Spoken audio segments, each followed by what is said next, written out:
Hello, everybody, and welcome back to Dungeon of the Mad Mage. This is episode 119. Holy shit, we keep on keeping on. Did my music stop? Oh no, it's in between songs. Never mind. I take it back. Let's go. It's time for a little bit of a recap. Previously, in the Dungeon of the Mad Mage, the party had finished reconnoitering the land of the Stone Men. They'd found the way forward to the Slither Swamp, but they had also discovered new information from the giantess Zorta.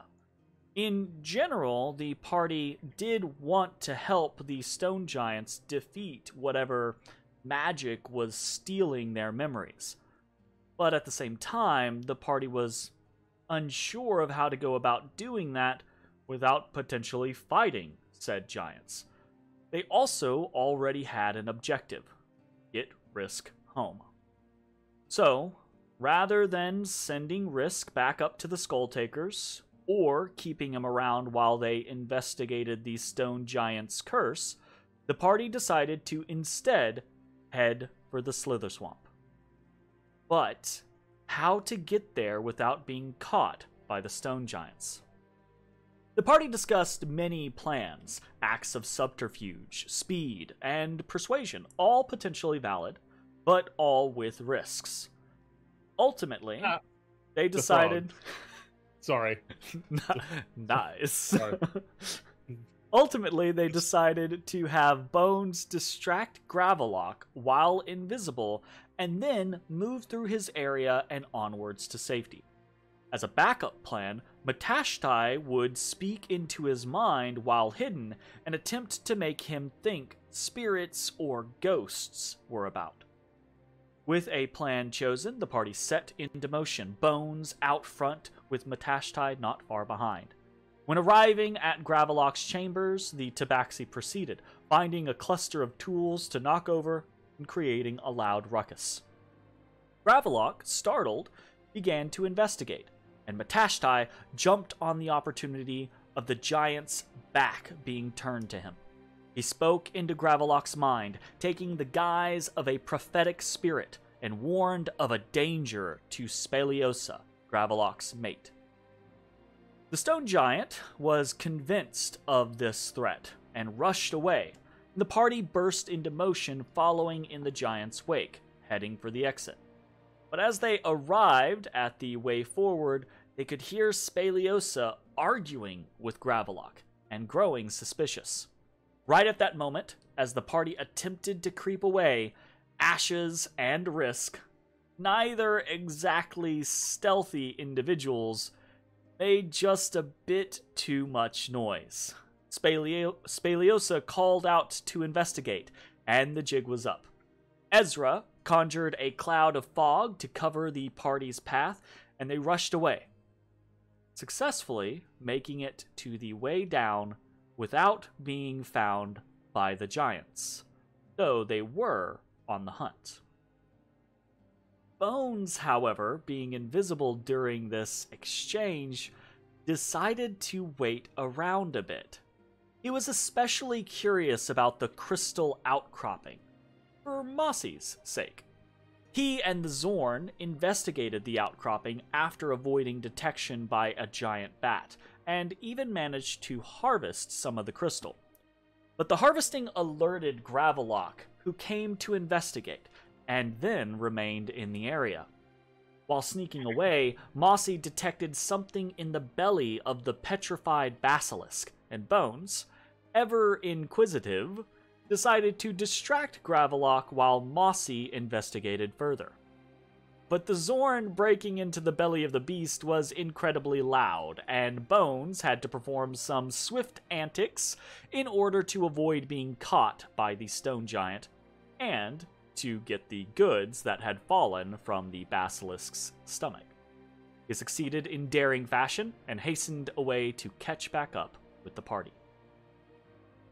After some travel, the group began to notice changes in their surroundings. The tunnel became damp, the air humid, muggy. and small clusters of midges and other flying insects began to flit about them. It stank of rotten vegetation. And then they were led out onto a ledge overlooking a large swamp illuminated by clusters of fireflies and glowing fungi. Risk stepped forward, taking in their surroundings and breathing deeply. He had been returned home. The party had made it to the Slither Swamp. As the group made preparations to explore, Risk began to croak, questing out. His call was answered, and the party soon found themselves facing 4 other bullywug, one of whom recognized Risk and embraced him. This was Cass, one of the 4 the party had released on the 2nd level, and one of what Risk had called the New Generation. This reunion was cut short, though, as one of the other bullywug fled. Risk turned to the party and told them that they had done what had been asked, and that they were under no obligations to assist further. But the party insisted on seeing things through. They journeyed into the territory of the Black-Tongue tribe with Risk and Cass as messengers went out to the rest of the tribe. Eventually, they were brought before Ask, the leader of the New Generation. He welcomed the party as the water bringers that had freed him, and began to explain what had been happening in their absence. Shortly thereafter, Izu arrived as well, and in her company came Culp, an elder bullywug. Culp seemed to be a shaman or wise man of the Black-Tongue tribe, and he assisted Ask in answering the party's many questions. The bullywugs were in dire straits. They'd been transplanted here by Hallister just over a year ago. Half the tribe was beholden to their tyrant overlord, Yerk, the Lord of Fetid Obliteration, who had been placed in charge by Hallister. Their former guardian, a Hydra named Zetlal, now answered only to Yerk for some reason. To make matters worse, they were at war with the Sethian Scourges, immortal terrors that sought to enslave the tribe. They were also threatened by the machinations of the mages of Dwemerkor and their undead minions. Though the Black-Tongues did not ask it, it was clear that they needed help. But first, the party had already given the tribe great assistance by rescuing the members of the New Generation. And to begin with. And now, they had returned Risk, adding further hope to the tribe. Culp wanted to give the party a proper celebration as thanks. And that is where we fade into the scene. Culp not really asking for your acceptance of the scenario, has sent off messengers or runners to begin the necessary preparations for a feast, a banquet. And now there is a brief moment of respite where Culp and the New Generation, first of all, they ask you if you need to rest, right? Like if you need to take a short rest or something like that, they can provide to you the 2 hovels that are nearby and allow you the space and freedom to do what you need to do as far as that's concerned. So, any takers on that, or are you guys good as far as like resting goes? I'm personally fine. I mean, I am down 3 spells, so we should probably take a long rest. Yeah, probably. That's our Ezra. He's our man. He can't do it? Great! If he can't do it, it's because you let him run out of spell slots. I'm actively opposed to sleeping now. Nice. I'm a little sad that no one got my reference. Mm. We're in a It's Hercules. I absolutely got your yeah, reference. Yeah. Nope. What? You're both wrong. What are you talking about? The Aladdin. Oh, right. It's not. Jafar. It's Yeah. not. Why did I say Hercules?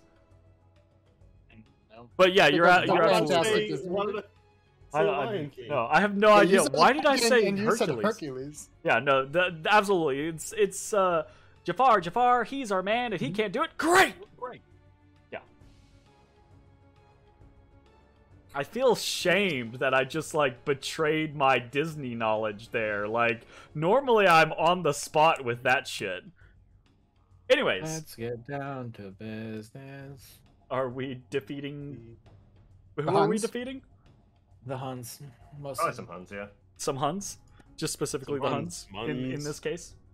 All right, so if you guys do not need to take a short rest or anything like that, the New Generation and Culp are available to you. They tell you that it shouldn't take long to prepare the banquet and to gather those that are intending to attend or that they want to attend, right? Because obviously they can't just bring the whole tribe together, but they want to bring a number of people together to witness basically the feasting of the water givers, you know?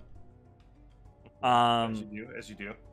And so is there anything feasting. you guys want to do or ask in between now and then? It's not a long amount of time, but you do have a short window of opportunity to do something should you so choose. Yeah. Know that there's anything. We had a specific whole to it. week to think about questions. And you fucking didn't. Crazy. Hey. Okay. Hey. You guys seen any neat rocks? Are you asking anyone in particular or just in general? Just in general. I mean the Crystalline, ominous, anything Oh. like that? so you're talking like not just rock, not just stone, but like something more. That's right. Maybe a rock that makes you feel weird. Something like that.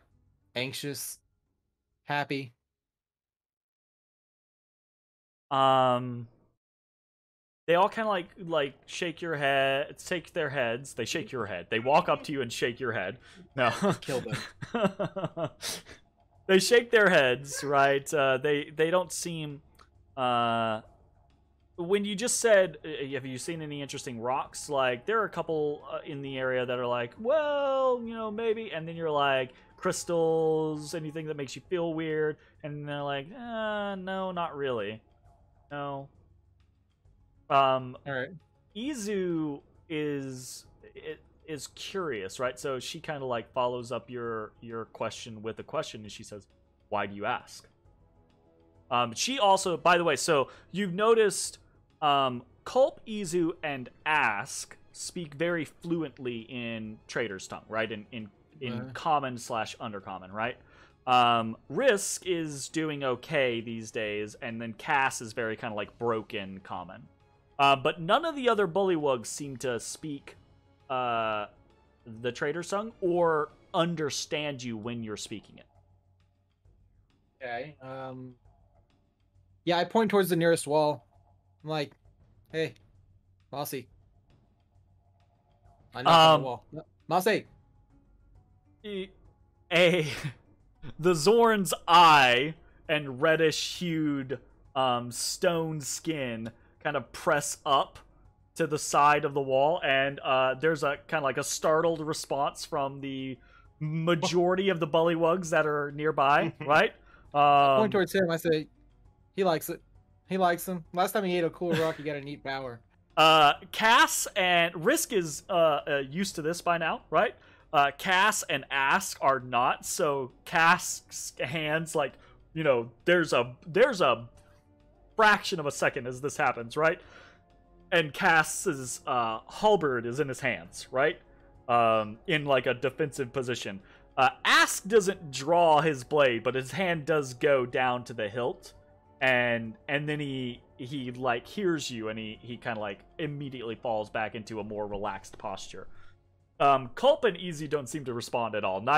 Neither of them seem startled by your interactions. whether they knew Mossy was here or not is kind of like unreadable on their faces, but either they weren't surprised or they knew, right? Okay. Anyway, yeah. He likes him. Last time he ate an Eat Rock, he got a cool power. So Mossy actually, like, as he pops out, he kind of like, he looks at Cass and Ask, both of them, and he kind of like sniffs at them. And you can see he's kind of staring intently at the halberd and the half plate that Ask is wearing, right? Because it's not just like gemstones, but it's also precious metals or refined metals that the Zorns are interested in. Now, Mossy, you've always kept Mossy fed, so Mossy is not ravenous, right? But he does show an interest, right, in Cass and Ask's armaments, basically. Oh yeah, You do a really good job of not messing those names up, having to say them in rapid succession like that. Good job. I pointed out, I'm like, hey, that's some nice gear. He only appreciates the nice stuff. Ask looks at you and he says, "It is well crafted. We took it from one who sought to subjugate us." Yeah, as you should. On our trip down. After, and he kind of turns after and he's no longer looking at you, he looks at Risk and he says, "After we lost you."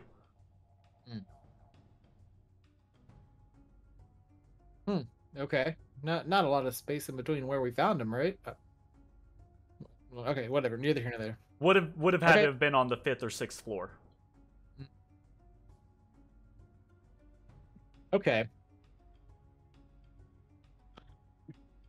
Does it look Dwarven? It is smaller stature than any of you would typically fit. Mm-hmm. It could be of dwarven build. Interesting. Okay, I asked him. I pointed it out. I said, "Hey, did you get that from a Dorgar?" He looks at you and he looks like, so this is Ask, right? He looks like he's thinking. And Izu kind of like, her arms are crossed off to the side and she kind of like sighs. "You need to practice more. Pale-skinned, stunty. Yes, Durgar." And Ask goes, "Ah, yes." Oh, she was saying like he needs to practice his common more. He needs to practice. Like he was trying to translate the words. Okay, Absolutely. I get you. Yeah. Cool. Yeah. Interesting. Probably them. Okay, that's cool. Okay, cool. I mean, yeah. That's kind of all, real recognizes real is all I'm saying. Any of them female? Oh, sorry, hold on. Any of them female? When'd you get it? Solo female? They kind of like shake their head. This was a few weeks past.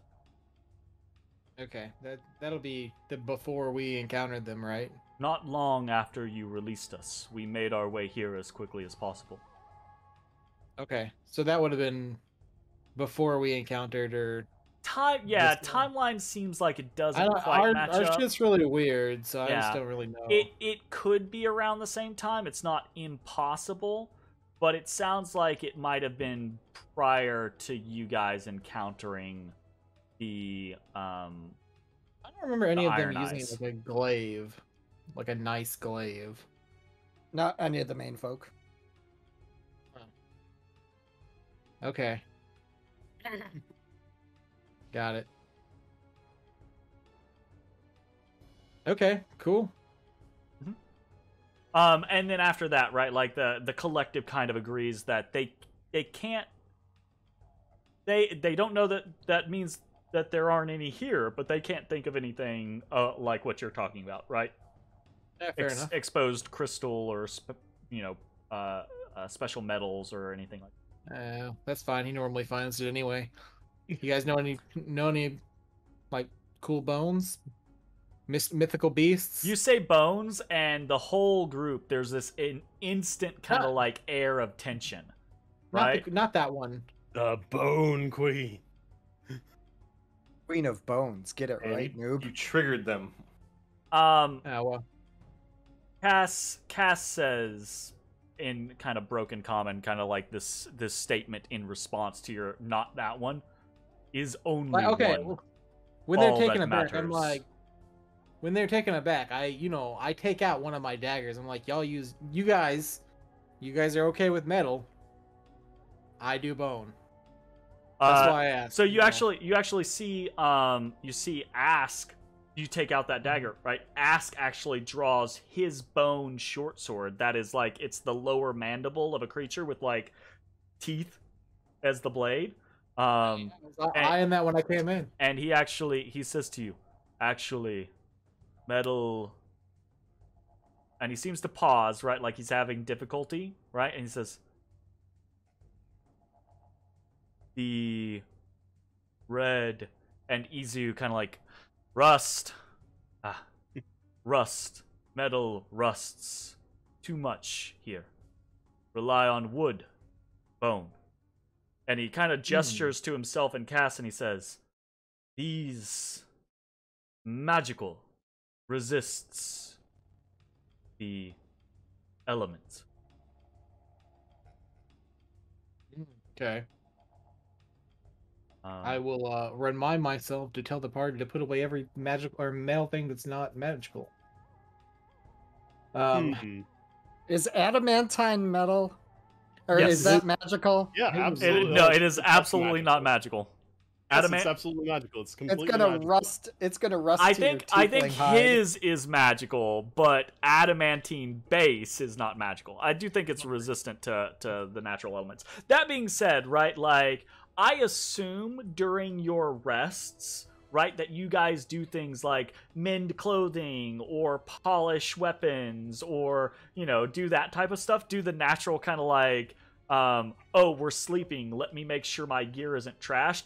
Otherwise, you guys would be walking around filled with, like, Matashtai would be just like Swiss cheese as clothing, right? Like, I don't know what you're talking about. so you do the normal adventurer things when you're doing your 8 hours rest, where you're like, you know, sharpening a weapon or, you know, polishing a piece or like stitching together something, or everyone's like, Ezra, can you fix this? Ezra, can you fix this? Ezra, can you fix Probably this? a lot of that. Right?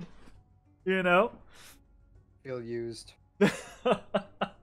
So, Matashtai just accepts that his clothing is like slowly disappearing from getting shredded. Matashtai, the higher, this is how it goes. The higher level you guys get, the more skin Matashtai shows. Yeah. Oh, yeah. Actual. Oh, fuck. But yeah, so Bones, the damage Black Tongue games. tribe seems to primarily use tools of wood, stone, and bone. So you can see there's little like bone daggers or stone spear tips or things like that they have. Most of the what Ask is wielding, that's that bone short sword, that's kind of like the biggest bone thing that you see.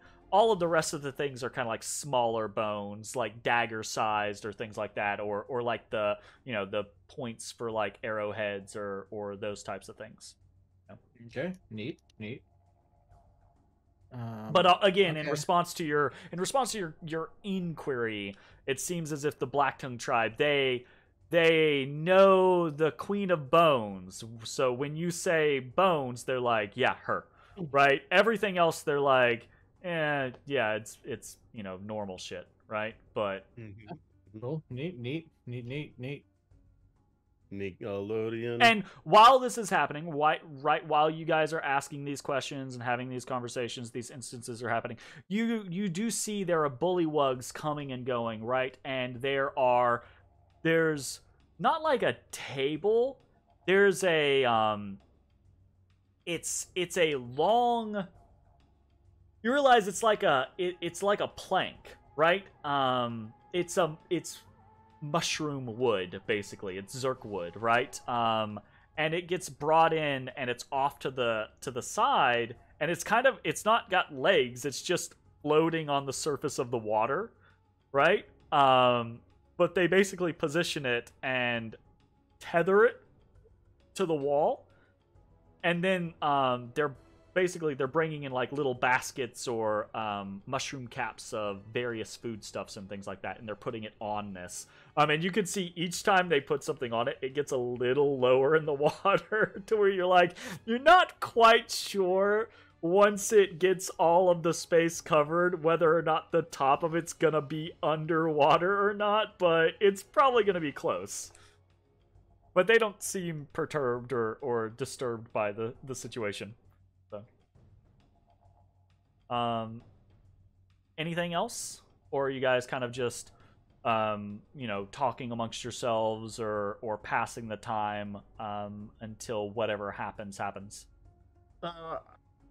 I mean, I guess I've got a few questions. Shoot.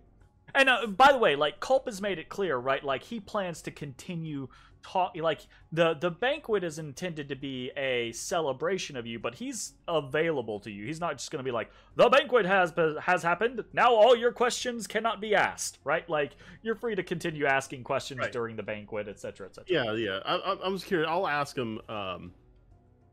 The Scourge. Do you know if they would be open to parlay or talking, or are they just beasts that attack indiscriminately? There is an immediate, again, this kind of immediate stiffening, this air of tension, just for the 5, right? Just for the new generation, because none of the other Bullywug understand what you have just asked. And Culp's eyes narrow at you, as does Ask's. And Izu, right? Like, there's silence. Izu does that again, kind of disgusted sigh, and she says, he doesn't mean to aid them against us. He has a different goal. And the tension is somewhat relieved. It's not completely gone, but it is somewhat relieved, right? And Culp fuck those guys. I was just... Culp kind of cocks his head and he says,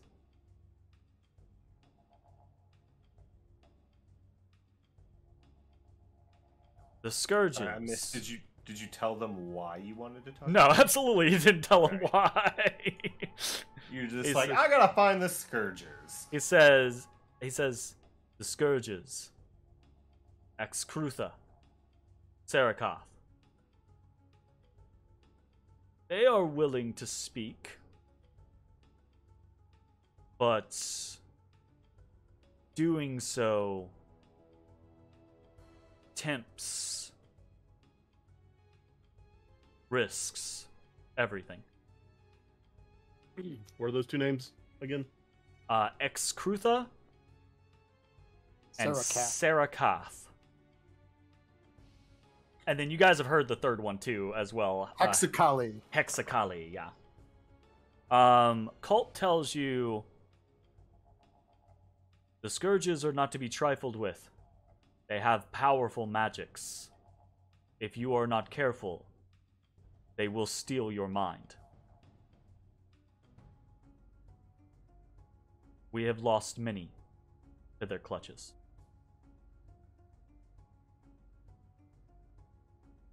Good to know.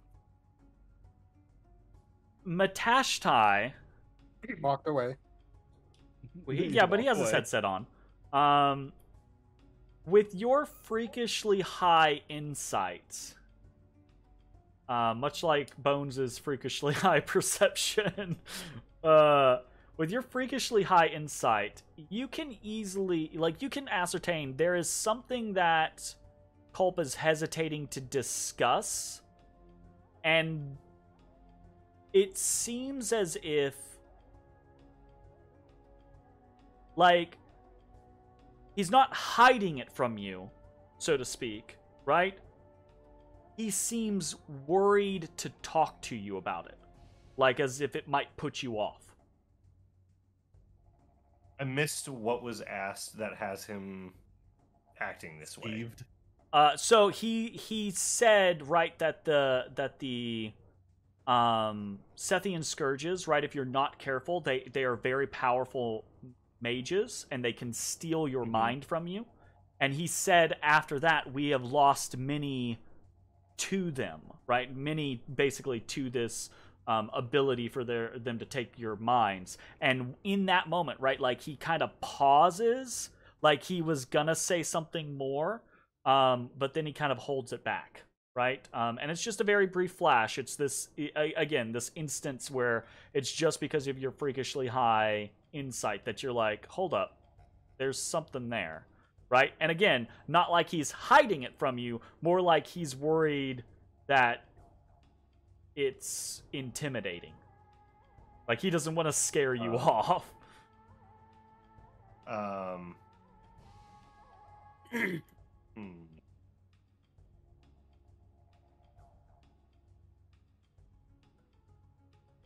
They know I can speak into minds because I did that with the frogs at the beginning. The new generation is aware of it, yeah, absolutely. Yeah. And vicariously, Culp might be aware of it. Then I would speak into his mind, just to him. And I just ask him, what are you worried about? So as you reach to Culp's mind and you begin to try to speak to him, right? You feel Velena's presence well up inside of you, and you feel that kind of like surge, that disconnect away from your body as you're kind of like pushing towards someone else to try to connect to their mind.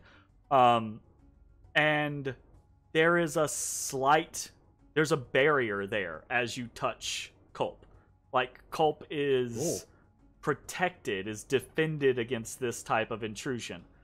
And you put, like, it's... You don't, like, slam into it or anything like that, like, trying to break it down. Yeah, mine's more like a... Yeah, but it's just... how it naturally happens is it just goes up against this barrier, so it kind of begins to build against the barrier, and you feel the barrier voluntarily released, and you're allowed inside. Okay. And then you can say whatever it is you were going to say if you so choose. Well, I would say the same thing I said. What are you worried about? You can talk to us. Also, nice defenses.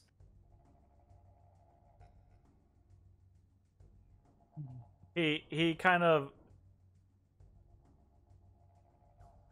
Actually, no, he does. Matashtai, you lose all sense of your body. You are wrenched out of your body, and you are fucking astral punch me. You are a no. He doesn't. He doesn't astral punch you. You realize in the instance that it happens, he takes you, and he pulls you out of your body and into his mind.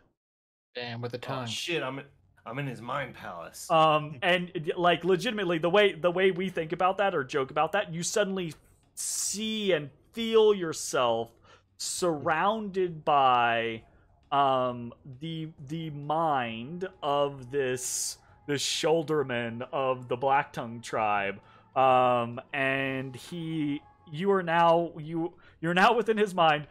Everyone else, like, you see this familiar situation where, like, Matashtai kind of, like, goes a little glassy-eyed. And then it's a little strange because he kind of, like, stays a little glassy-eyed. And then his eyes legitimately kind of go white. And it's like, that's not normal. Boy. And as that happens, right, like, Izu steps forward, because you can look across and you can see Culp's eyes have also gone white. Izu steps forward and she says, your friend and the shaman speak. He is safe. Matashtai. Within Culp's mind, you are surrounded by a almost entirely different atmosphere. You're on a mossy stretch of an island that's covered in little shoots of fungus and clusters of moss. There are shells across a very smooth beach, and there is a waterfall just crashing in the background, making this dull kind of roaring noise relatively far away from you. It's a super serene environment. And you see Culp is standing on this beach, back turned to you, and just kind of waiting. I approach. As you approach, walking up alongside you is Valina in full, like, spectral form. Her form has been drawn away and separated from you in this space. One of the rare instances where you actually, like, see her outside of your mind. I kind of look over and I say, it was nice of him to bring you as well. Yeah. Careful. He's not to be trifled with. No intention of trifling. Trifle. So you walk forward, Valina walks up at your side, and Culp kind of turns, and you see, as he does, he's kind of standing there, and he's got a little pole in his hand. And there's a little fishing line out of it, and it's he always fishing in his mind. He's always fishing. It's very rudimentary, but yeah, he is, and you're kind of you're reminded of Risk's statements, right? That he's just a fisherman, right? Like he that's all he intends to be, and you kind of get the same feeling from Culp. And the shoulderman looks at you and he says, I was wondering when you would touch. You should be careful. There are things down here that will not be kind to you. Good to know. I can't say this is a normal occurrence for me.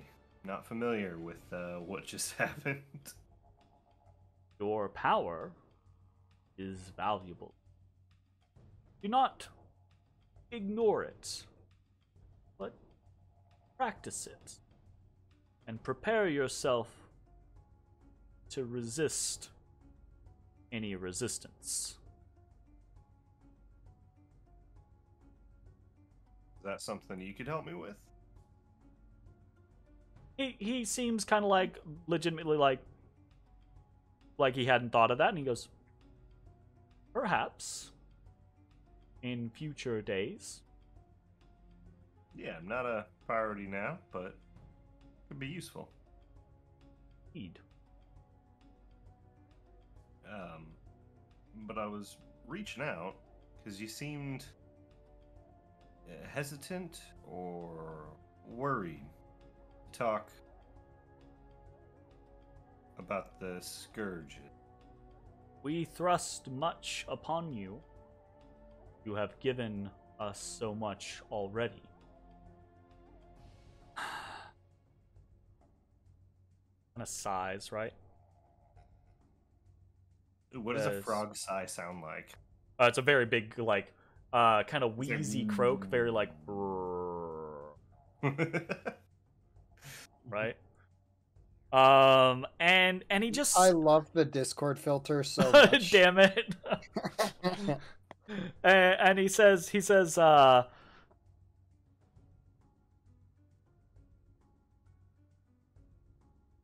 these are powerful foes.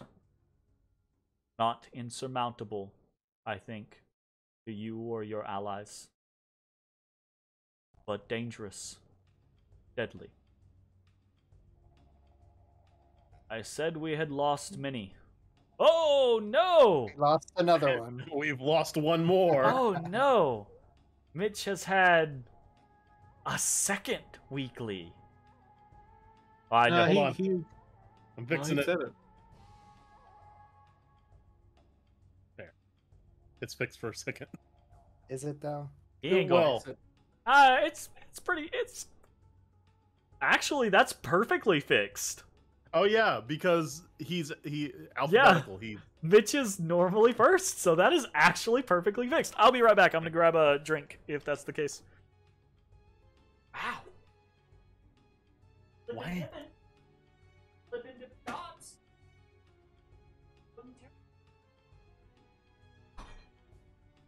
An Odie Bodie. Ah. Ooh.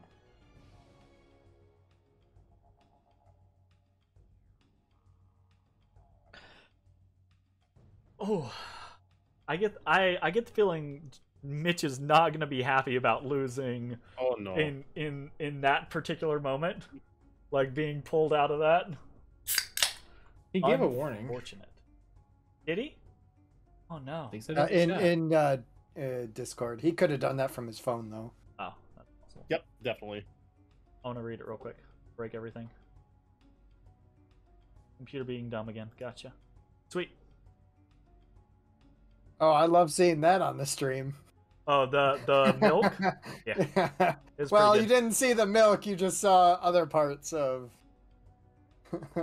I mean, I saw milk. Yeah. But Just the way your overlay pulled up the Discord chat was entertaining. Hold up. Be right back again. Something's still not working. I'll be right back. Okay. Rip. Throw it out a window. Odie Start Bodie. over. Otis Spadotus. In the meantime, is there anything? Oh, all my stuff's broken. Okay, great, cool. Okay, never mind. It's back. Oh. All right. In the meantime, does anyone else have anything that they want to be doing or discussing while Matashtai is in Culp's Mind Palace? Or are you guys questioned out at that point? I've been questioned out. Izu seems the most learned in the common tongue. I mean, so for you, right? Like you've seen this many times. You've been this a couple times. Like it's pretty clear. Like Izu seems apprenticed to Culp, right? Like she's dressed in a very similar style to him. Has kind of like fetishes about her that seem to be of a similar nature. Stands kind of like closer to him. Responds or defers, right? That type of situation. So, but yes, she does seem very fluent as far as like trader tongue goes. So while they're in their little kumbaya thing, so I tried to do some research on the Slither Swamp, but before we came down here, wanted to be prepared, and stumbled across information about the Scourges and Wermacor, but I also stumbled across something called Vrail Olo. Does that mean anything to you? Izu looks at you and she says, "The Vrail Olo. Another name for what the Scourges bested." The group that came before the Black Tongue Tribe. Thank you.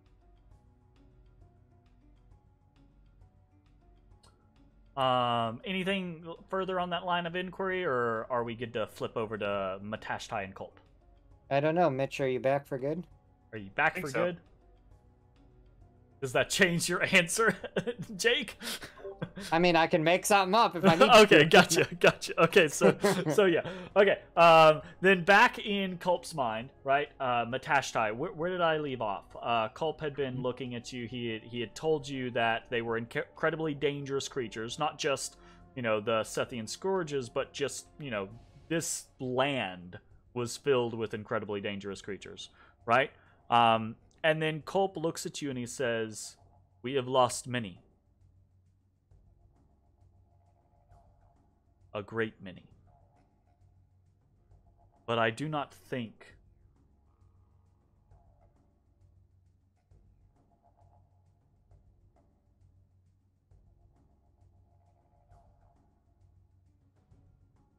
there is a terrible thing that the tribe does not understand. I think it might be valuable if you do."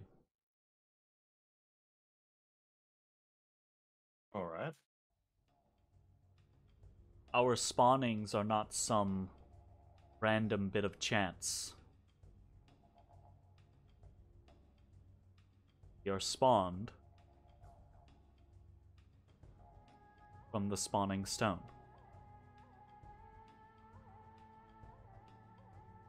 Y'all come from a rock? It is a piece of something.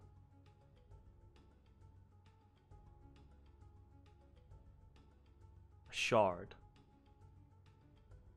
It does not create us. We do not spring forth from it. But our souls are bound to it. Those which perish are spawned anew.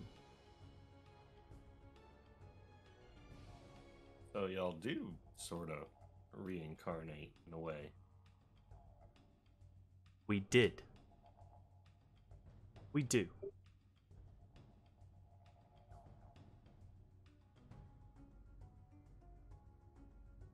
The scourges are very powerful in their experiments against us. I fear they have discovered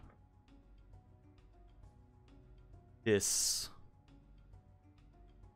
I want to try to trait.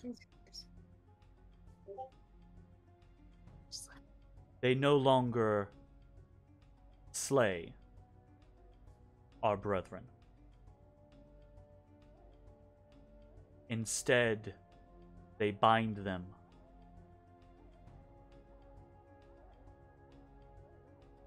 But they bind them as one beast, one mass, a horrible abomination, a cluster of souls. That's horrible. Is yet another enemy to face. And we are surrounded by so many.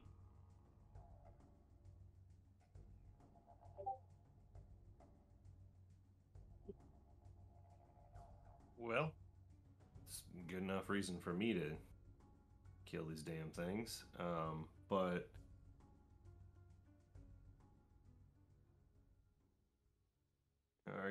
do you not want to talk about it because you're worried about the tribe and what they'll think about this? They do not. Tensions are high. Brother has turned against brother. But once this is all done, if it is all done, and the souls are cycled anew, I do not want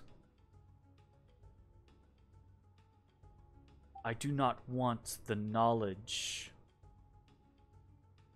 that one who might be reborn might have been amongst the enemy. That knowledge cannot be good for the tribe. Each new spawning may be the same soul, but it is a new person. Not beholden to the mistakes or crimes of its past. So the memories and the experiences don't travel with the soul? The souls are shaped. They are influenced. But they do not remember. A great warrior may be encouraged to be a great warrior. Or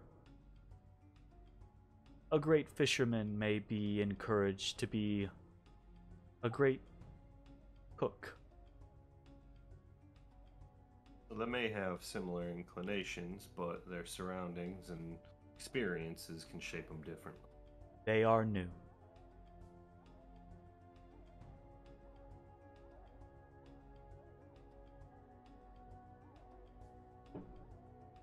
Do you think if we kill these scourges, the souls will be free to head back to your spawning stone?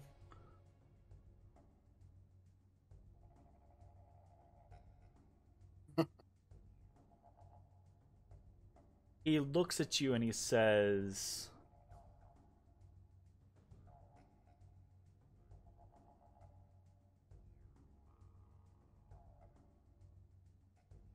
what does he say?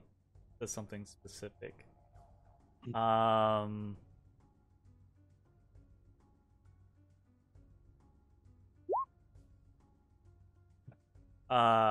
gotta look something up because he would use maybe not a specific phrase, but he would say something specific. That's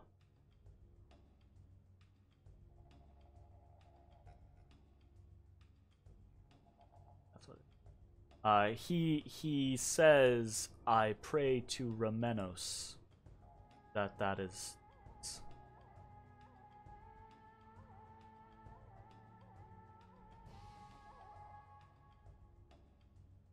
We run into this, I don't want to call your brethren an abomination, but this creature, if we fight it, is that bad? Is it? If you can destroy it, you should. I think Right. destroying the abomination should release the souls trapped within it. So we may have two ways to take care of this. If we speak further about the scourges, we should do so with your allies. But the abomination, not speak of it amongst the tribe. You got it. At least not specifics. They are not unaware of its presence, but to them it is just a grotesque monster. You've got my word.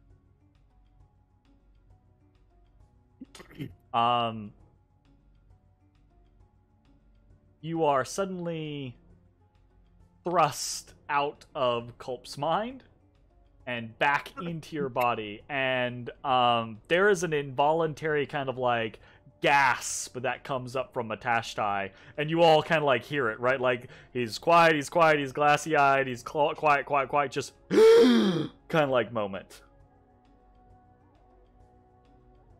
As Ashes is drawing glasses on me with my paint, I'm not. I kept the shit out of him with a full Whap! punch. Whap! With a healing hand, right? But then I heal, not quite enough to fully bring him back, but at least 1 or 2 points of damage. So I'll be feeling it for the next few hours. Nice. Very nice. Stunned it through testicle tap. Oh yes, I'm gonna give you sleep testicles. I'm gonna stunning strike your nuts. Hey, that could have permanent damage. You're a It's lycanthrope. You have kids, they're already damaged. Mama, he's over here rolling. Ooh, ow.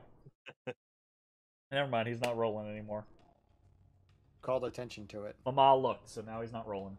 I'm trying to get video of Odie doing really good rolls to use as like sub emotes, or not sub emotes, but sub animations, basically. Just set up a couple of security cameras. Yeah, totally. That's what I'll do. I've just got security cameras laying around all over the place. You know Okay. a guy in IT. So while this is happening, right, like other bullywugs have been bringing in foodstuffs, and Culp, coming out of the conversation with Matashtai, does look over and he sees, you can see beyond right there. Not only have people been bringing in food, but more bullywugs have gathered. Right, and there's not like a crazy amount, but there's now like 15 to 20 bullywugs kind of like on the fringes of this space. And Culp looks at you all and he says, "You like to begin?" And he kind of gestures. Yeah. He kind of like Do we? he kind of walks over there and stands in front of this kind of like table of various foodstuffs. Again, there's a lot of like weird shit in here, like minnows and like agates and insects and things like that, right? But you see it's kind of like carefully divided.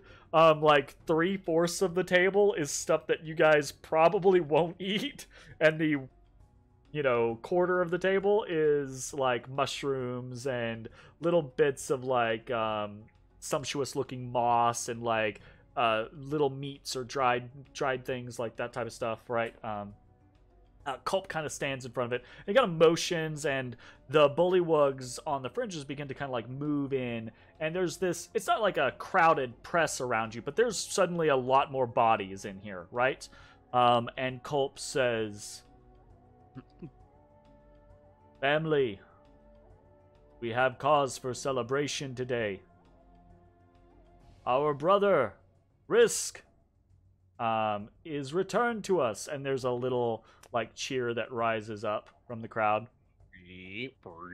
Right? Yeah, right. It's not a cheer. It's a croak off. right? Absolutely. I love that. That's fantastic.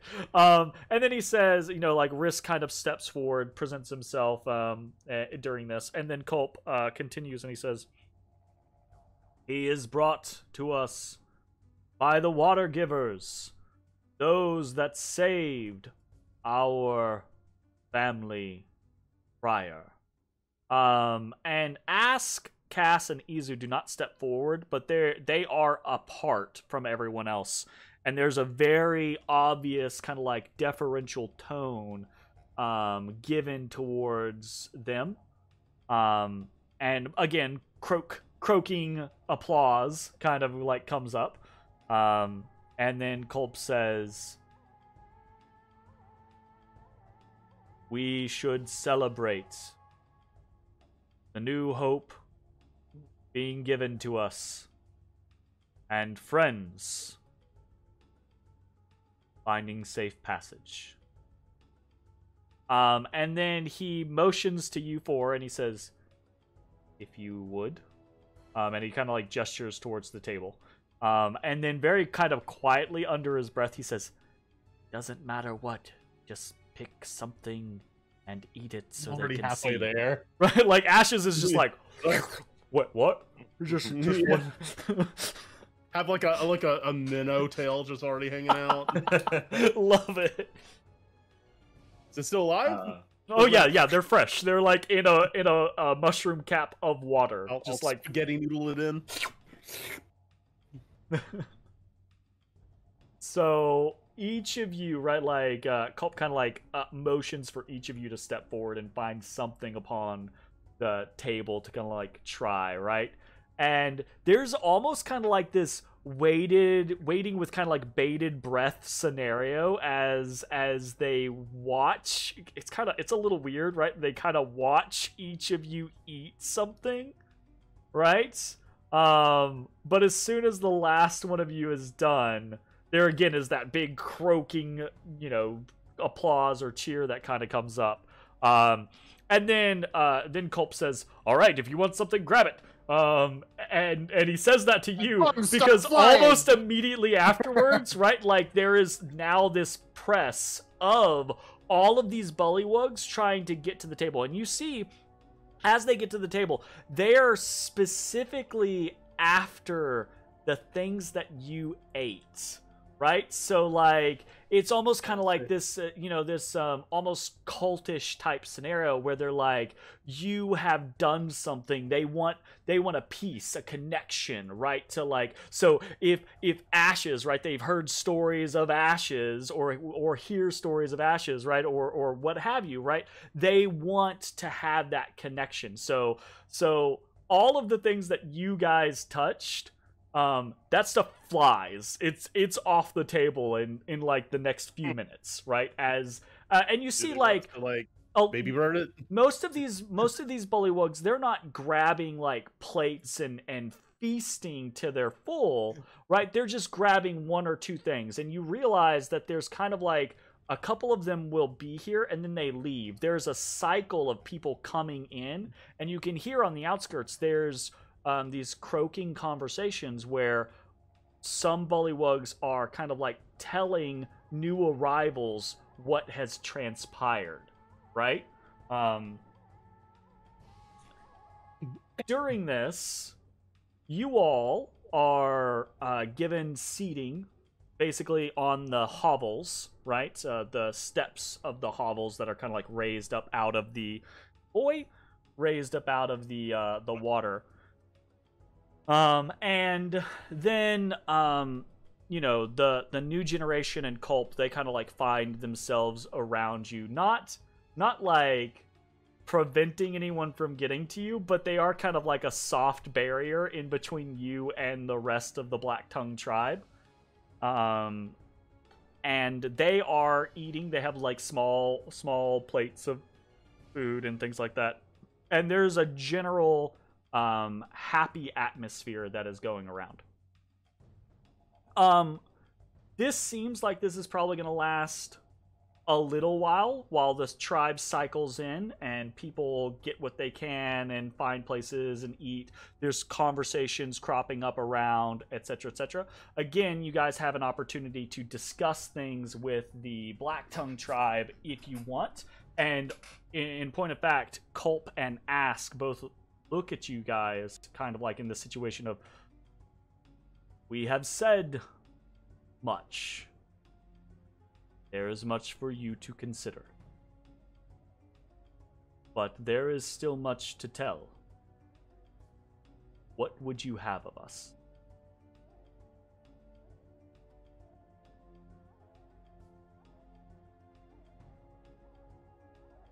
Well,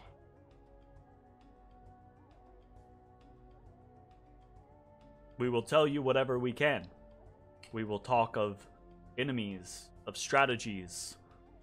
We will talk of... And they kind of like, they seem at a loss, right? They're like, whatever you think you need, right? I wonder... Go for it. Oh, I was just gonna say, this fetid fella, does he, would he talk if we try to talk to him? Culp looks at you and he says, I think he would try to sway you to his side. Yes. He will talk. And if he you said are the allowed scourges- to walk away, is a different matter. Okay. And I assume these scourges probably gonna be similar in that regard. Culp shrugs and he says, they are somewhat capricious. It might be that they would let you go out of sheer interest or intrigue. Or it might be that they wish to watch you play. Or, if possible, to take you. Ezra, what were you gonna say? I'm just curious. The Vrail Olo that I've read about, there's a penchant from learning from the past, and if we can understand maybe a little bit about them, maybe there could be something of value there. Culp looks at you, and he begins to he's breathing deep like he's gonna say something, and Izu kind of cuts him off, right? Like she says, "I believe studying the Vrail Olo and learning their secrets is the key to defeating the Sethian scourges. They were close with Hexakali, but by the time they succeeded there, their numbers had grown too few. Too weak. There is a place where the memory of their defeat lives on. You can witness it and learn from it. Is it within ground your clan controls? It is on the edge, close to the Queen of Bones' borders, but safe enough if you do not wander. However, it is towards the eastern side, where Yerk holds more sway.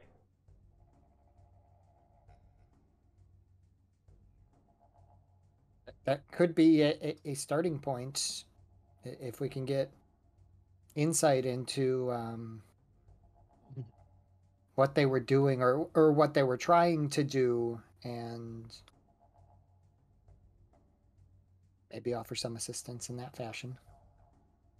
Izu nods, like she feels certain, right? Like when she said that she believes understanding and researching the Vrail Olo is the key to defeating the Sethian scourges, she speaks emphatically, right? Like she seems definitely convinced that that is the case, right? What's the Vrail Whatlo again? I don't remember that one.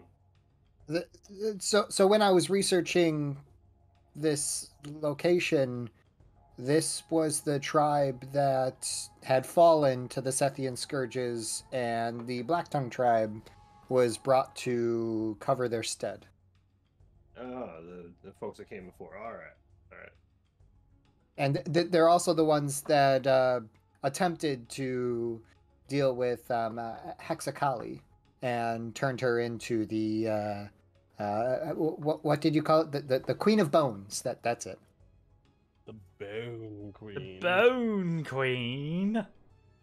Very nice. And where? Sorry, you said east side. That's where more information about them was. There is a place where their memory lives on, beholden to the powerful magics in its location. A place where you can experience the final moments of the Vrail. Well, that's pretty neat. Well, yeah, final moment of the rail, huh? Okay, so that might be one lead. How to get rid of the scourges. Yeah. My worry is this is a very sticky situation where there are 3 different factions all wanting the others gone. In a manner of speaking, sure, the Black Tongues don't want their kind gone, but there's always the fetid Yerk the Jerk. The Lord of Fetid Obliteration. Get it right. So it's Yerk the Jerk. But it concerns me because if we make a move on either one, that encourages the one that we don't mess with to come and get us in a very vulnerable state. Yep. And I mean the new generation Culp, that they basically confirmed that. Yes, that is the fear. If we attack Yerk, do the scourges have like legitimate standing army? Do they have things moving around all over, or is it mainly them and whatever big beastie they got protecting? They have thralls. Okay. So the new generation they will describe to you, right? Various members will describe to you. They have individuals that are basically mind controlled. Of several different races. They have several bullywugs, right? Obviously, but they have dark-skinned knife ears, right? As they might be described, right? They have, again, pale-skinned stunties, that type of scenario. And they have potentially more dangerous. They have several trollkin under their sway. So it's a sizable. Yeah, so It's not. like- It's not as numerous. Like the Black Tongues will tell you, it's not as numerous as the tribe, right? But it is a formidable force, right? It's not. It's not nothing. And even without those things, right? The Sethian scourges themselves are, as they will say, they are immortal, terrifyingly powerful beings. Yeah. They will describe to you, right, that the Sethians, their gaze, pierces the soul, which with such force as to freeze the body, and then their magic can shatter you. So Like, Sub-Zero fatality. Yeah, basically that type of situation. That's cool. I like that. That they have done this to swaths of the Bullywug tribe, of the Black Tongue tribe before, right? In their I like that a initial little bit less. engagements, when they first tried to, like, actually just fight, the Scourges, that's what happened, is Excrutha and Sarakoth basically just waltzed out onto the battlefield, Unibeam. completely, like, not giving a shit. Like, they could be hurt, right? But they didn't seem to care that they could be hurt.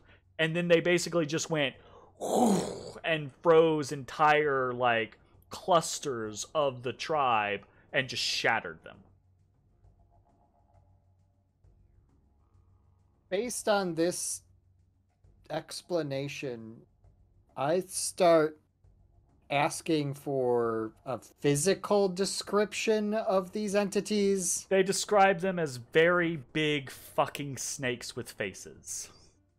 Okay. And it is at this point, because I have in my notes that Matashtai guessed Naga's last session, so it is at this point that I do want to give inspiration to Matashtai for correctly guessing that. I just didn't want to spoil it until someone specifically asked. So The I mind was just gonna wait until we saw them. the mind blast ability made me start leaning away from that and thinking maybe they're illithids. yeah, I feel you. Yeah, when they're talking about like mind flaying and shit. Yep. Yeah, well, so it seems, the language that they use is almost kind of like superstitious language, right? Like they're describing, these terrifying things, and some of them have seen this firsthand, and some of them have only heard about it. So the descriptions that they give you are a little varied, but what you are able to kind of suss out, because you're all smart adventurers, right? You're able to kind of suss out a couple things. It seems like they have some sort of mind control abilities, right? It seems like they have some way to cause you to be very vulnerable to cold damage, and then some way to deliver a shit ton of cold damage. Sounds like Kona Cold. Well, Kona Go Cold ahead doesn't and make get that, you. Well, no, but the last half of it. Yeah. And to top it off, right? Like they're also, again, they hit you with that concept of like they don't seem to give a shit because they're immortal. So, all right. Gonna ask this, like, have they witnessed how this immortality works? Like, They have slain Excrutha in battle. They Uh-huh. ambushed her and defeated her, losing many in the process. Mm-hmm. And a handful of days later, she returned and just cut a swath through where they were trying to set up an outpost. Okay, so there is like a They don't know. respawn period. They're not sure. I would believe it was like actual immortality where it's like you just can't die. You're just on the battlefield and that's it, right? But it seems like they can be defeated, Yes. but it's just for X amount of time. Yeah, and the- then But they're like back. a phylactery type The mentality. defeat Yeah. doesn't seem to stick, basically. Yeah, absolutely. Okay. All right. So let's talk a little bit more about Yerk again. How large are his forces compared to yours? About half the tribe. Okay, so So it's split 50-50. pretty even down the middle. Okay. Plus a Hydra. Maybe a little bit more on the side of the Black Tongues, right? The new generation has probably a few more members, so maybe like 60-40. But yeah, it's Yerk is on the other side. He's stronger than anyone in the new generation. Zetlal, the Hydra, is on that side, stronger than anyone in the new generation. Torbit, that kind of like fallen comrade, is on their side. And he's as strong, at least, as the new generation is. And then there's a new individual, right, that is they kind of describe as this newcomer to the scene that's been put suddenly kind of in charge of a lot of Yerk's forces, is this Zartan. That no one has any idea where this bullywug came from. He just showed up out of fucking nowhere.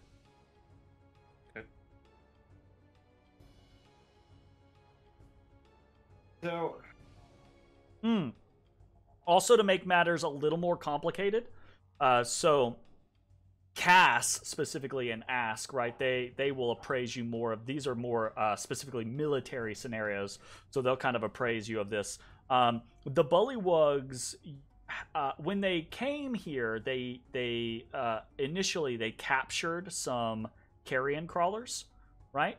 And they use those as kind of like domesticated animals. They keep them pinned and feed them and, clean them, etc., etc.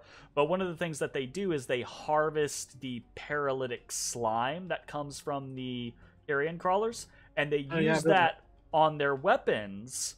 Only thing is Yerk's forces have been able to kind of like command control of that in recent weeks. So now the Black Tongue tribe, the new generation side, is starting to run out of those types of supplies compared to Yerk's side.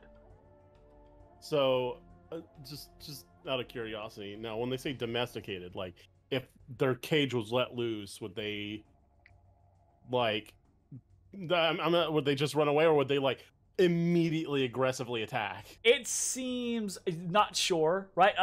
Probably not aggressively attack. They've been fed so much, right, that they're kind of docile, right? But also, and they're not abused or anything like that, so they don't really have like an encouragement to skedaddle, that type of thing, Okay. or to like turn. Right. So they do mean what seems like relatively domesticated, but again, they might also just get the fuck out of Dodge if given Right. the opportunity. So the reason I was asking, unsure. I was thinking about like potential like release the bears Yeah, in sure. the middle of the camp kind of Absolutely. situation. It doesn't seem like that, right? Like even Yerk's forces aren't aggressive or stupid or abusive to them. So if they attacked anyone, they might attack indiscriminately. But even then, kind of like the preferred victory is one where we take out Yerk without doing a whole lot of damage to the non-Black Tongue members. Colt, right? There is a lack of consensus on that. It seems as you kind of like have these conversations, right? Like Cass, for example, is very much kind of like bloodthirsty, kill them all, right? Like kill every one of those fucking traitors, Fuck right? them. Like absolutely. Ask and Izu are much more moderate in their approaches, in the kind of concept that like many were threatened or coerced or forced into what they are doing, right? If given the ability for forgiveness, then it should happen, right? And then Culp is mostly silent in regards to this type of conversation, but when he does speak up, he is basically of the mindset of total forgiveness, right? Like once Yerk is gone, then no one should be held. There should be no blood Your mercy. yeah, against any of the family. But the thing that Culp is actually adamant about, and all of the rest of the new generation seem to support him in the scenario, is that Zetlal is a part of the Black Tongue tribe. Right. Any plan in which killing the Hydra is a part of the plan is not a plan that the new generation is willing to support. Not necessarily a plan that you guys can't enact, for clarity, right? But it's not a plan that they're willing to support. Is it because they don't think they can win, or they are unwilling to kill their guardian? They are unwilling to kill Zetlal. They are unwilling to kill Zetlal, but they do make it clear that they're not sure if they all went up against Zetlal that they would win. So, like, is our only like recourse then stealth mission? Somehow single out Yerk and Seems like the Culp easiest says mission, but at the same time, if we do that, if we do that, it would do that. if we do that, I'll see it. do we immediately just create a vacuum and one of the others take it, and we still have the civil war going on? So the new generation, like, ask, right, will say, in response to that, I think not. Even this newcomer, Zartem, he is not as strong as Yerk is. If we remove Yerk, I think it may take time, but the tribe will come back together.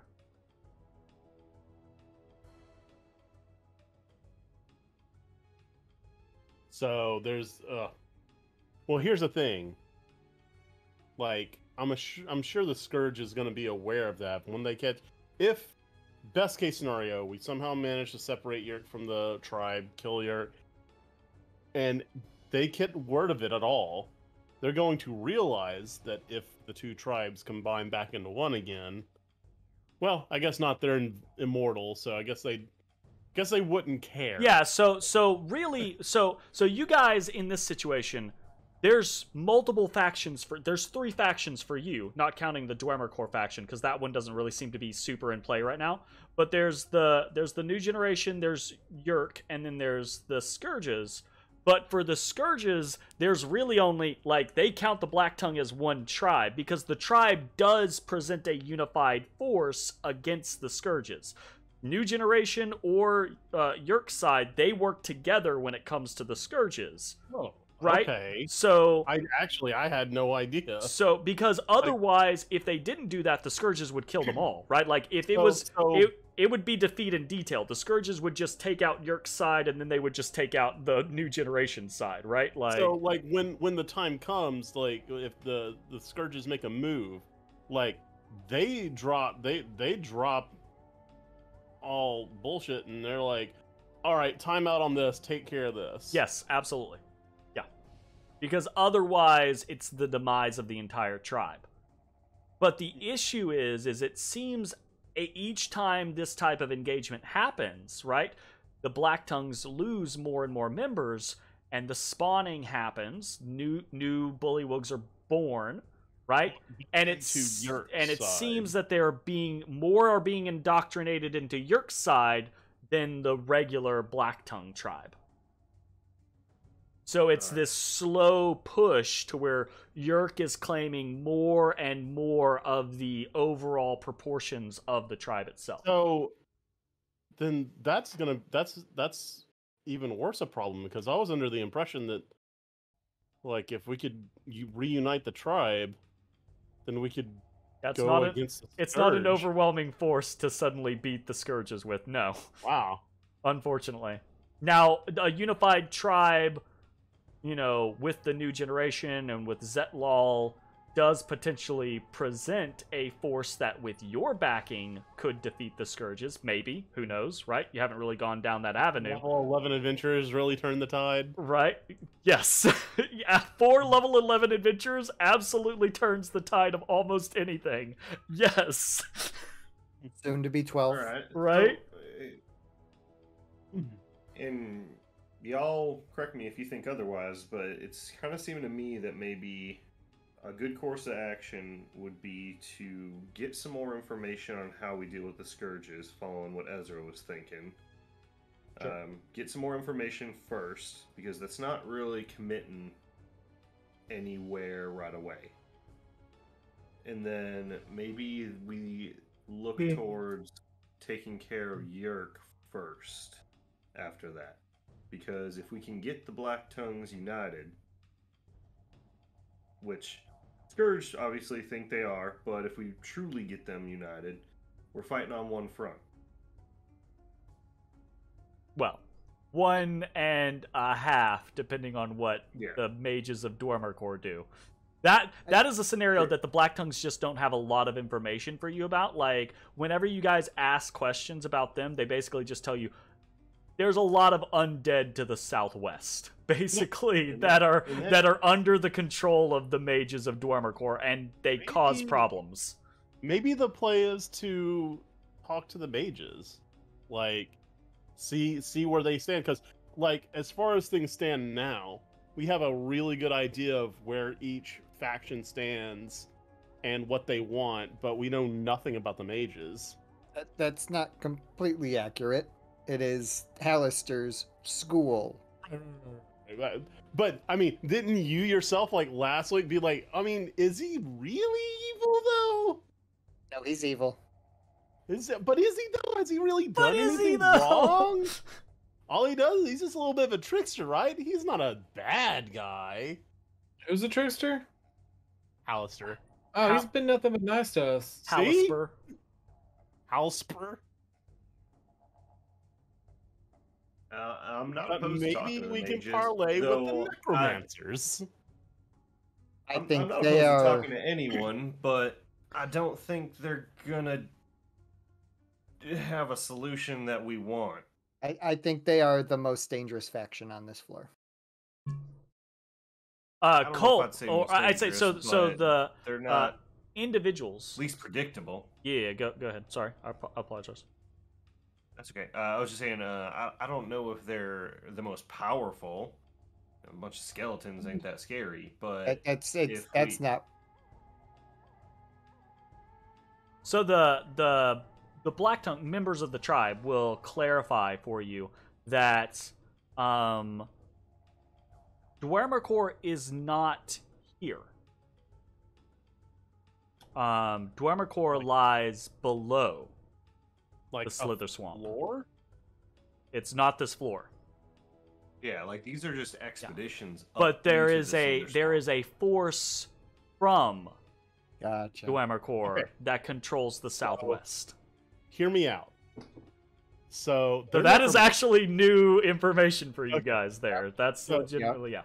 they're necromancers. I think you told us that last week, because I remember it being expeditions from the floor. I might have slipped that word in there, but I didn't explicitly like come out and be like, Dwemercore is not here, bitches. You know, that type of Oh. situation. Yeah, I that definitely feels got like that new impression. information from me. That's like my previous use of the Baron of Blood thing, where you guys didn't hear me the first 7 times and then called Ma- me out on the 8th. You never said that. Maybe speak more clearly, Jeremy. I'm sorry. Gosh. It's the first time So ever what said that. if, right? ever.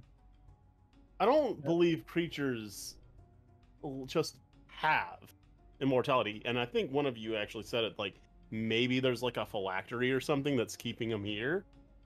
Like, who would better know than, like, necromancers and liches? Or we like go into the little place to find out what they did. Like that's like number 1 on the list. Yeah, I that think has there's been something we haven't proffered. really talked about is that maybe there's a way to break the immortality. One thing I would be curious about is the Vrail Olo, whatever they did to Hexakali, they did it to one of them, which means they had one by itself. Maybe that means they don't necessarily fight in a unified way, and in theory, if we could finish the job on Hexakali, if there's information and we can find those threads, if we can take one out and weaken them. Well, we know they don't fight together all the time because the Black Tongues caught one alone, killed it. Yeah, Yeah, but it was yeah, it was a Pyrrhic victory. Like, it cost many Yeah. to do that. As because you guys aren't. This is not a secret conversation that you're having, right? Yep. This is a conversation that you're having with the new generation, with Culp, right? Like tossing questions back and forth, getting answers, etc. So when Ashes brings up this concept, right, like of getting past their immortality, and Ezra brings up that concept of like the seeing the past thing and blah blah blah blah blah, right? Like specifically Culp and Izu begin to discuss with you like that's what the Vrail Olo did with Hexakali. Whatever they did to her removed her immortality, but in doing so it transformed her into this monstrous creature that is potentially more dangerous than the Scourges, but is now mortal. And when they say that in like a question mark kind of way, right? Harder like to they're not kill, sure, but can right? die. Yeah, The that's what they old, believe, right? And they'll tell you they have had contact with the Queen of Bones before. She has been faced, and they are basically unable to harm her. And from a mechanical standpoint, I'll describe it to you.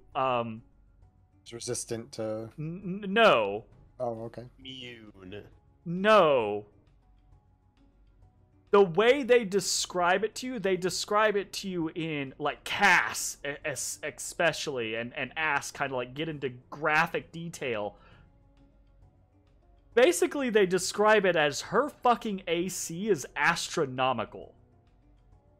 All right, so we need sources of attack that don't roll on AC. Like that's basically how they describe it is that they just can't fucking hit her. Not in any way that matters. Or roll well, Jay, for once. Come on. Yeah, or just roll well, Jay, you know. How's the Let old, me just turn that switch on. How's the old Queen of Bones feel about the Scourges? She is a scourge. So No, here's no. the thing. Actually, Bones, you asked that, and Izu jumps in and she says, "Actually, no. Hexakali is a mindless creature. She roves her territory. She is as much a thorn in the side of the Scourges as she is for us. In fact, she is a boon because her territory is closer to the side of the Scourges than it is to ours. They and theirs must pass through her dangerous lands, must risk her wrath before facing us." So they have lost their leader, then, you're saying? Not their leader, just that whatever the Vrail Olo did to her, whatever ritual they performed, whatever happened there, turned her into a nightmare. But I So- thought she was the leader of the Sethian Scourges. The Scourges, as far as they are aware, they're not They were 100% sure because the Hexacoli thing happened prior to them. But as far as they are aware, it's kind of like a shared situation.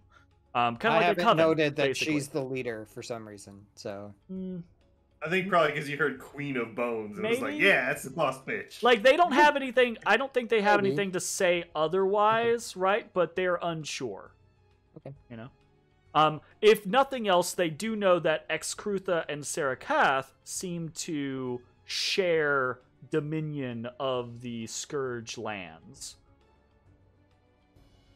So maybe therein we lies another focus problem. on taking care of those two before we worry about Hexacoli. well, we got to go past her to get to that. Yeah, like that's not a. The new generation will jump in and say, "Yeah, that's a plan," but to enact that plan, you have to risk meeting Hexacoli just by going through her territory, unless you can Do find a we way have to around. Get there from here? Yeah, that's what I was gonna say. What a- Like, So Catch 22. I think this is going to be a decent situation to do this. We need like a whiteboard. So I'm Or just you gonna can throw just this out there. paint the map for us. Well, so that's basically what I'm gonna do. I'm gonna let you guys do a group check, on, we'll say perception, insight, performance for like artistry, that type of thing. What about history? Or history is where I was gonna go. I'll let you do any one of those four. You guys want to roll high because you're basically trying to formulate a picture map. 20 is a success, 17 is not. Am I 17 able to is use not. my You're reaction You're basically a advantage on insight? 20 up. Yeah, you can use reaction advantage. All right, Ace. So the DC is 20. It's basically a 20 up. And you need I'm gonna use my reaction. sure. Is it a reaction? Yeah, to do yeah, that? you have to use a sorcery point. I don't. It is not a reaction. It is just Yeah, it doesn't matter. if You I can fail. yeah, you can still no, use a sorcery point. just the mechanical side of that. Yeah. There we go. Okay. That is 3 successes. Ashes, you do not have to roll, but Alright. you can if you want to. Alright. I feel like this is very important. I'm the only one that hasn't rolled, and I am the only one that would not succeed. I'm using my DM inspiration Oh to give shit. myself advantage, if that's all right. Yeah, absolutely. Okay. Which one are you rolling? Insight, perception, Perception perception? is what I have the highest in. Okay. Nice. Oh, Come close. So on. close. Okay, that means you guys. Hold on. Do I got something for you? I was about to say anything a +1, like a D4, or like a fucking guidance or something. Guide me, please. I ain't got nothing. It's not a conversational thing, and you already used advantage, so I can't help you. Yep. Is what it is. You're Yep, very close. That's where the dice lie. You're very close. So I'm going to give you guys a specific map in response to that. So you guys can have, as you are having these conversations and the new generation is telling you about places, you are able to suss out a generalized lay of the land. I say generalized. The map I can't give you a generalized map unless I draw it in paint. So I'm just going to give you a good map. And this is what you're getting. Dang. Oh, cool. Damn, that's That's lost. exciting. So much space Yeah. uncovered. Oh wow. I like how that might be half the map. Yeah. So to the southeast is the Scourge lands, and to the southwest is the undead territories of Dwemerkor, right? To the northeast, that NPC token to the northeast, that's Yerk's lair. The northernmost green question mark, that's the spawning location, and that's the problem is it's so close to Yerk's territory, right? The central location is the hub, the home, the ancient temple of the Vrail Olo. And then that southeastern question mark, that is the remnant of the past, right? Where Izu has told you you can experience what happened to Hexakali. Okay.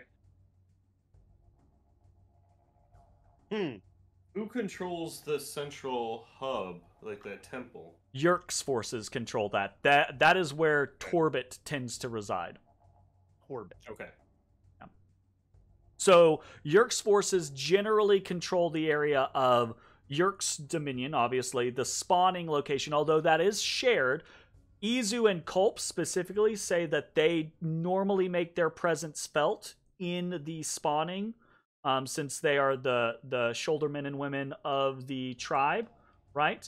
So they kind of like they have excuses. Like Yerk can't just shunt them out, right? They're a part of the spawning.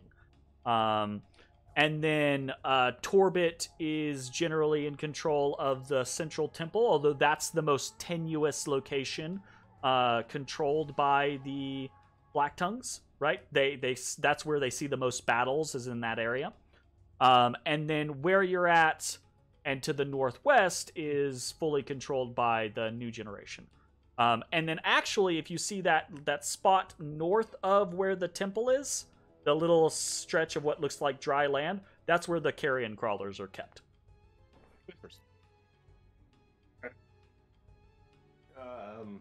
Quick question. How the hell are we going to get down to the remnant through all Right. of Yerk's forces? Yes, now there's the possibility that you guys could just go there, right? Just be escorted there and potentially be unmolested, but there's also they make it clear, right? And they're somewhat surprised that nothing has happened yet, but they make it clear that just as the tribe was notified, right, of your presence, of Risk's return, so too were Yerk's forces. Well, Where's shit. old Zetlaw? Where he live? Zetlal is in the same location as Yerk. He ever come out? She does not. Never. The last time that they saw Zetlal out of the location was when Yerk last faced off against the Sethians, and that was 5 or 6 months ago. Yerk ever leave? Very, very rarely. How many people Yerk keep in there with him? Generally none. Typically there are guardians around the location, but normally only he is within his dominion along with Zetlal.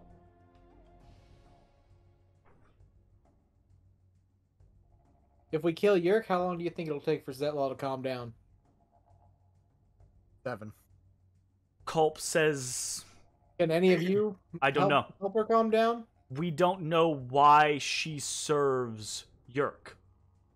So we don't know if defeating Yerk will stop her. That's been one of the reasons why we have been unwilling to move against him, is because even if we beat him, we do not know if she will cease.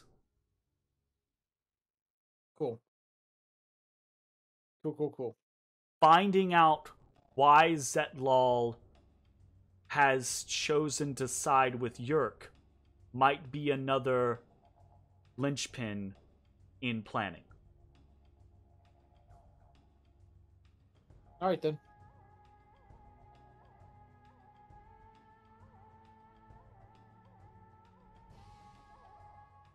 You guys have any other immediate questions?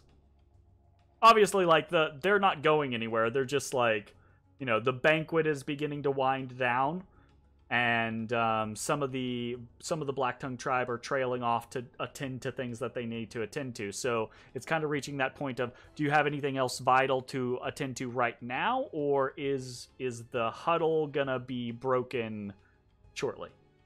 I don't care. Scourges are to the south. Southeast, specifically.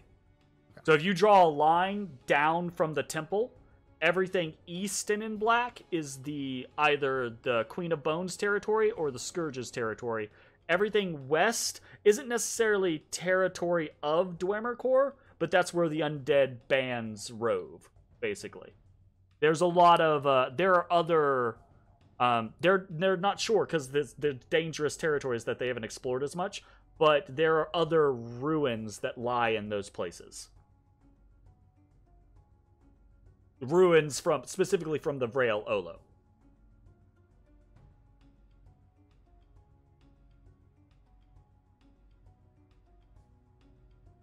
Good time to take a break. Okay, before that, Yeah. prior to that, sensing that this is winding down, Culp kind of stands up suddenly, right? Like quite suddenly stands up, and he rocks to one side, right? And he reaches up and he holds his hand up to his head and he says, he croaks, "Bring it! Bring the small one!" And there's a flurry of activity. And about a minute and a half later, like, Izu gets up and goes over and kind of, like, gives Culp a shoulder because he seems to be, like, having difficulty, like, standing. But it's clear that something is happening, right? And there's this flurry of activity. And then Bullywug shows up and crosses the area with, like his hands like this, right? Like, clasped together very, like, covetously, very carefully, walking forward. And then he gets up close to Culp, and he holds up his hands, and you can see there is a pitch black, like, obsidian colored, toad, like a normal sized toad, in this Bullywug's hands, right? And Culp looks at you all, right? And he looks kind of feverish all of a sudden. And he says, "It has been some time. A momentous occasion. It speaks." And he licks the toad. Uh-oh. And you see his eyes, like, begin to blot with, like, yeah, like, the dilation, and then they begin to, like, blot with little beams of light. And he basically turns into Hypnotoad for a second, right? Like, his eyes begin to light up in the kind of, like, this rainbow of colors, and he begins to speak in a very full, ominous voice. Yo, let me get some of that frog. He turns to Bones. His eyes, like, he can't see you, but he just What's up, turns baby? to Bones. And he says, "Your efforts bear," completely different voice, right? Like a voice from some titan or god, kind of like booming down, right? "Your efforts bear fruit. The more you work, the more your people grow. But unlike ancient Malaire, your successes make those, your successes make those around you feel covetous. Each new success brings yet more enemies and more risk to your people. Power or anonymity, success or obscurity. You have awoken the Creator's curse. Will it take you?" Not waiting for a response, he turns now to Ezra. And he says, "Energy now courses above as it did below, bursting forth, unwilling or unable to be contained. And evermore you seek the source. But will this magic be your answer, or will it be your undoing? Is that which you seek the answer to unlocking your power, or will you merely become its conduit?" He turns to Ashes. "The Lady of Loss cloaks her followers in shadow, but a greater shadow still hangs over them. What will be when those of the Order fall under not one, but two shadows? Umbraxicar weeps, and in deepest dusk a new Prince of Shade is born. How he howls in condemnation of the moonlight. And then he turns to Matashtai, and he says, "Not so silent, companion, watcher, seeker, the one who lived and yet does not grow, the one who seeks, but why? Obligation, instinct, boredom. Even with a second heart, you are not yet whole. But that can change. Purpose can change. You will find what was lost in the presence of the Queen in Obsidian." And then Culp collapses, fully unconscious. And as Culp collapses, fully unconscious, there's a lot of... Well, I haven't been, like, moving tokens around or anything like that, but there are a lot more bullywugs here. We've been on the bar screen. Oh, have you been on... Shit, my bad. Well, that's okay, because you haven't been getting moved around or anything like that. But as that happens, there's this sudden commotion, and there are a bunch of new bullywugs that kind of push themselves onto the scene. And there is clearly one in the lead. And he says, he kind of like croaks out, "Now things have gotten very interesting." And that is where we're going to take our break. So we will be back in just a few minutes. Thanks, everybody. We'll see you then. Hey, everybody. Thanks for watching. If you enjoyed the video, consider leaving a like, commenting, or subscribing. It really helps me out. If you'd like to see me live, head over to my Twitch at twitch.tv/TheDistantHorizon.